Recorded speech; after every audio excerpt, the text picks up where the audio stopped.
I'm Alan Smith. You know, color is such an ever-present part of our lives. So much so, it's not hard to take it for granted. It's everywhere around us. Today, I want to showcase color and show you some exciting ways to use it in your garden. Obviously, in the fall, color shows off like gangbusters in a wide range of foliage. There's nothing like the vast range of color the tulip has to offer as it welcomes spring. From planting the bulbs to growing bigger and brighter blooms, we'll see all of the glory of this beautiful flower. And let's not forget about the often overlooked color gray. With the help of an innovative nursery, I'll show you some great uses of gray in the garden. And finally, believe it or not, I'll show you an old-fashioned shrub that you can change the color of its bloom.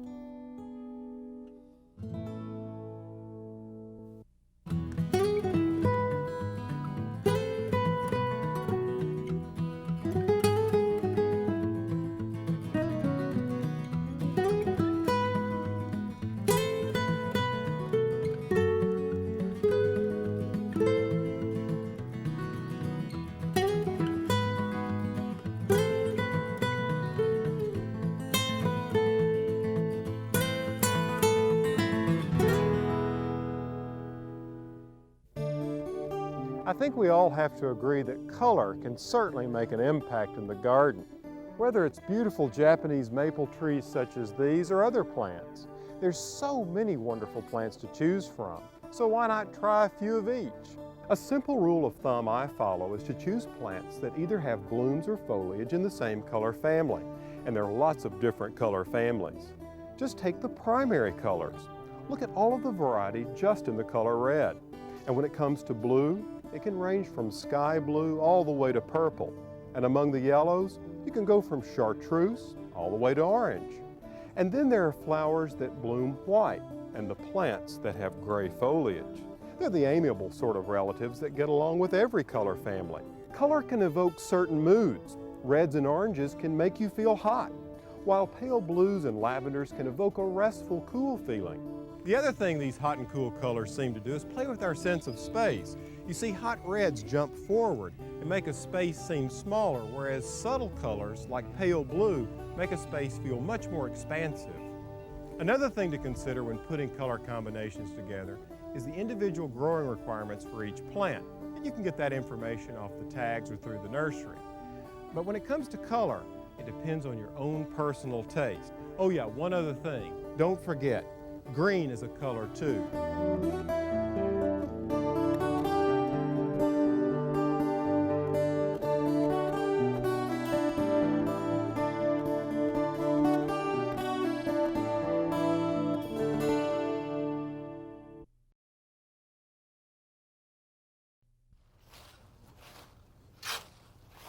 This time of year, whether you're a gardener or not, you can't help but appreciate the beauty of trees. They're spectacular with their tapestry of color.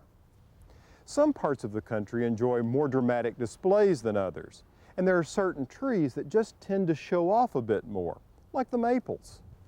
In this country, we have many native maples, like this red maple. This is an improved variety called Red Sunset. Then there are the classic sugar maples, you know, the ones that are the source of that delicious maple syrup. Now, while these are certainly brilliant, their oriental cousins, the Japanese maples, are equally impressive. Ewa Nelson has been collecting Japanese maples for over 20 years and has assembled quite a collection. Ewa, was it color that first attracted you to Japanese maples? Well, color was certainly one of the main things that would attract me to the Japanese maples. Of course, there are other characteristics, the different growth habits, the dwarfs, tree type, the spreading horizontal branching. So many different forms. Yes. You know, what's so nice about color in the fall is that you can, particularly in a garden like this, enjoy the gradual change of color over a long period of time with such variety. Yes, and then in a garden where you have a number of different cultivars of Japanese maple, you have a wide range of colors over an extended period. Some of these have already dropped their leaves completely, really, and others are still green and have not yet changed colors. So it's kind of interesting to look from day to day and see the changes with the fall season with the colors of Japanese maple. And the same thing applies in the spring. There's a long season of the different cultivars leaf out with the different colors and different colors even on the same leaf in the spring.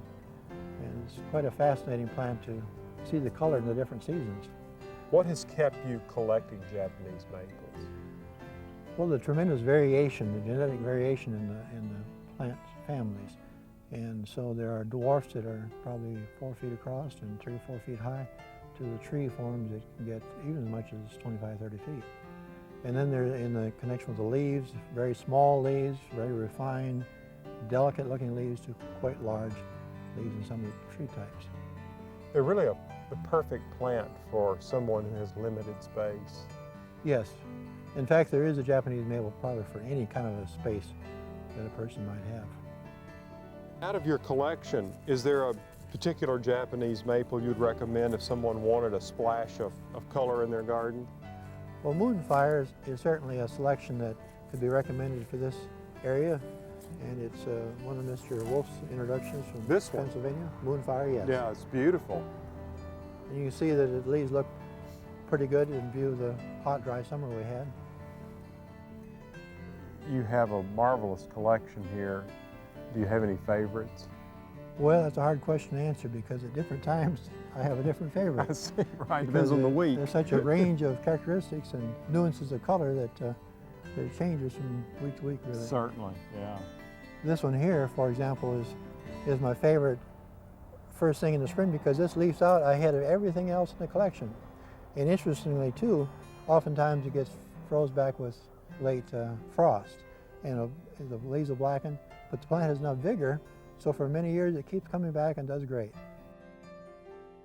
One of the most attractive qualities of the Japanese maple is that many of the varieties are small, so they're ideally suited for those of us who have limited space. They offer an opportunity to enjoy some of the most glorious colors of fall.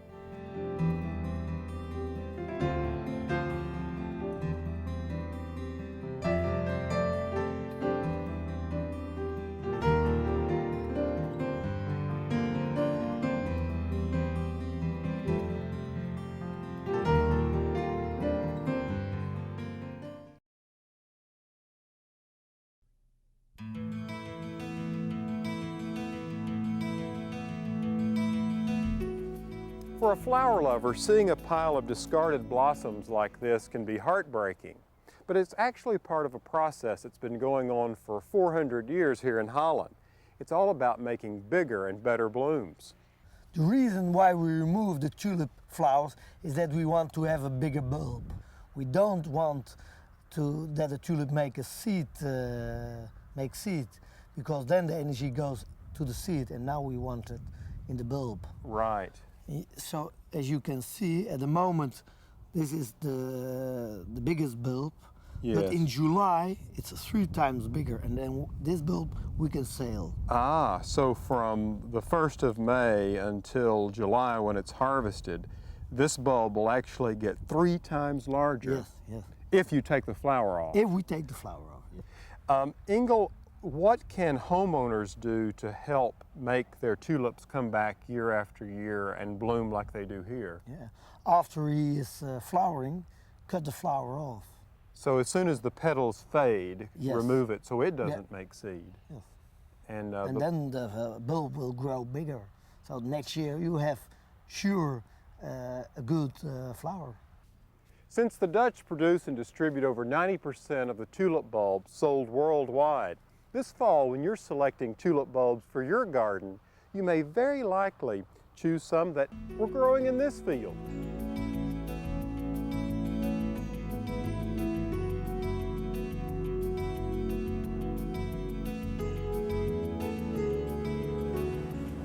When you look at a simple tulip bulb like these, it's difficult to imagine that there's a beautiful flower inside waiting to emerge. It's also equally difficult for me to imagine that it takes 25 years to develop a new tulip variety for our gardens. Last spring, when I was in Holland, Albrecht van Bentum, a breeder and producer of tulips, explained to me how hybridization of new varieties works. I removed the petals very gently from the mother plant, and then the stamens, so we don't get self-pollinating. After that, we take the pollen from the father plant, and with a toothbrush we take it very gently on the pistil. And after that I cover it to make sure no other pollen is coming on the pistil. And so how many seed would you get in one seed pod potentially? It depends on the variety, but mostly about 50 to 100 seeds. Really? In every seed pod. Right, and each one of those seed is an individual tulip. Yeah. Albrecht explained further that it takes 4 to 5 years to identify a blue ribbon winner from those seedlings, and then an additional 20 years to develop enough of that same tulip for us to have in our gardens. But to have them blooming in your garden this coming spring, you have to plant them now. I'd like to give you some tips on how to plant tulips. So let's start with some design ideas. I think tulips are the most dramatic when planted in drifts of all the same variety or in the same color family. And I generally plant mine in clumps of 15 to 20 bulbs. Some good companion plants for tulips are cool weather annuals like pansies and violas because they flower so close to the ground. Like most flowers, tulips show themselves off better when planted against a backdrop of other plants like perennials or a low hedge. Now don't let the idea of planting a few tulip bulbs shake you up. There's really nothing to it. You see, the flower is already packaged inside this little brown wrapper. All you have to do is coax it out by planting them properly.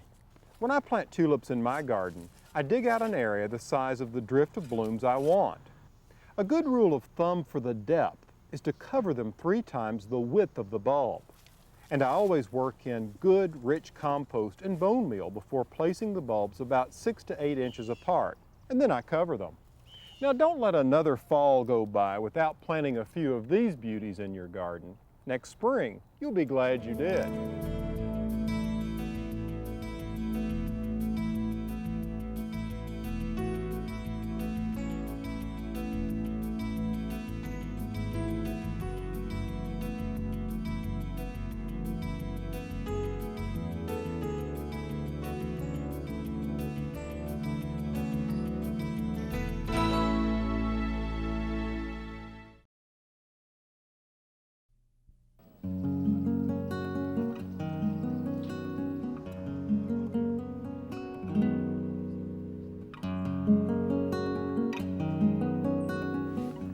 You may be wondering what this guy and all of his friends have to do with gardening.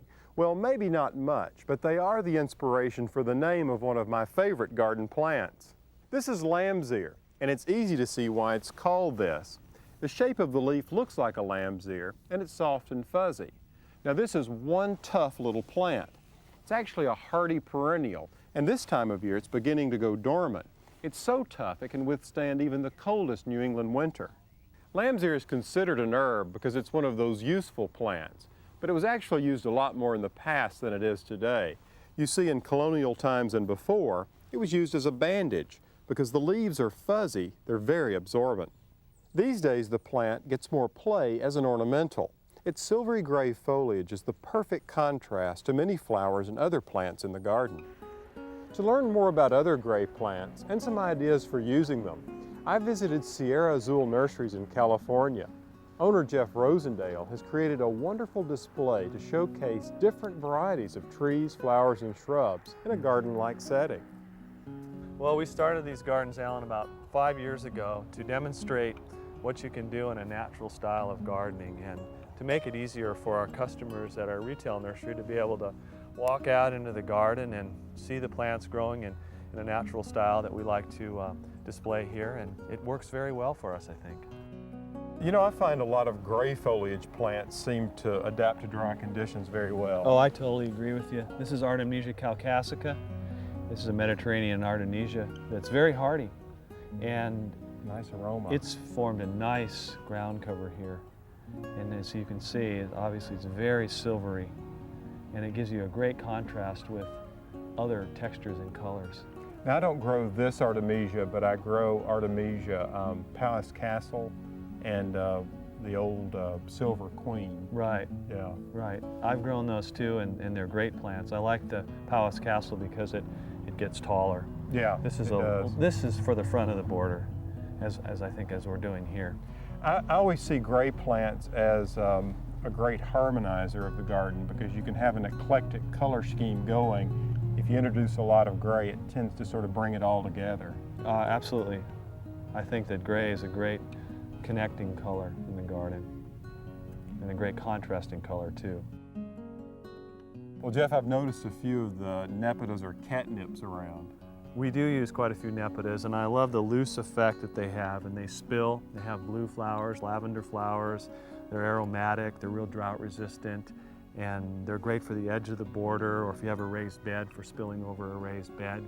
And they mix really well, and they have that gray unifying color that really works well, like you were saying, in the garden. They're sort of one of those classic English garden plants as well. Right, they rate really high on my list. I know they say that an herb is any useful plant, but you know, when I hear that, I always think, well, it's probably not very attractive. But there are plants out there that are both beautiful and useful. One of the best examples of this is catnip. Look at all of these spires of tiny lavender blooms and its gray-blue foliage. The leaves were once used to make tea for colds. Over the years, I've come to really respect catnip, not so much for its medicinal uses, but for its beauty. These plants have been here for 4 years now, and each season they spring forth with an abundance of lavender blooms and aromatic foliage. The heaviest flowering of catnip for me occurs in mid to late spring. You can see it here blooming with the showy primrose and lamb's ear, a really nice combination. Now, once these flowers fade, I'll cut the plants back to about 3 inches above the ground, and they'll flower again in early fall. The reason this little plant was named catnip is because cats love the scent of the fragrant oils in its leaves and stems. All you have to do is rub against them, and you'll understand why the cats are so taken with it. Catnip is a member of the mint family. I know this because it has a square stem, but unlike some of its cousins like spearmint and peppermint, it's not an invasive spreader in the garden.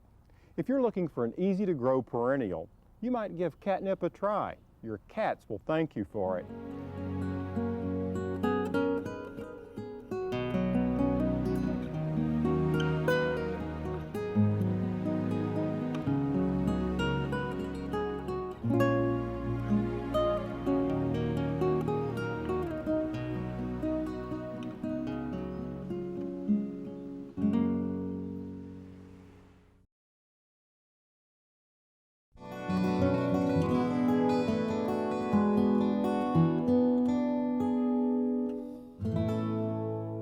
It's amazing to me what growers can do by manipulating light and temperature to bring beautiful hydrangeas like this into bloom early. These have to be one of my favorite plants because they're so versatile. You can enjoy them indoors as a long-lasting house plant and then shift them outside and enjoy them as a flowering shrub for years. These are known as old-fashioned or big-leaf hydrangeas. They're the ones that if you plant them out in your garden, if the soil is acidic, they'll turn blue. But if your soil is sweet or alkaline, they'll turn pink like this. Now, these are probably the most popular, but there are others that are equally beautiful, like these white ones over here. These are the lace cap hydrangeas. They look a little lacy because you have two types of flowers on one plant, and the overall shape of the flower head is much flatter, not as round. The name hydrangea will tell you a lot about what this plant likes. Hydra means water, and these guys love plenty of it. Just make sure the soil stays consistently moist, if not wet. Now, once the flowers fade, just clip them off. And when temperatures are mild, plant it outside. And if you'll put it on a shady side of the house, you'll find they'll be very happy.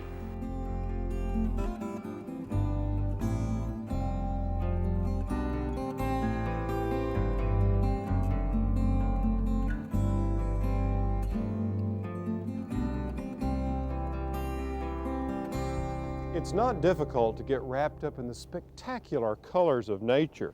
Today, we've observed color in many of its different roles. Autumn trees, spring flowers, even gray foliage can all make beautiful additions to our gardens. So just experiment and have some fun. Color can be a wonderful guide. From the garden, I'm Alan Smith.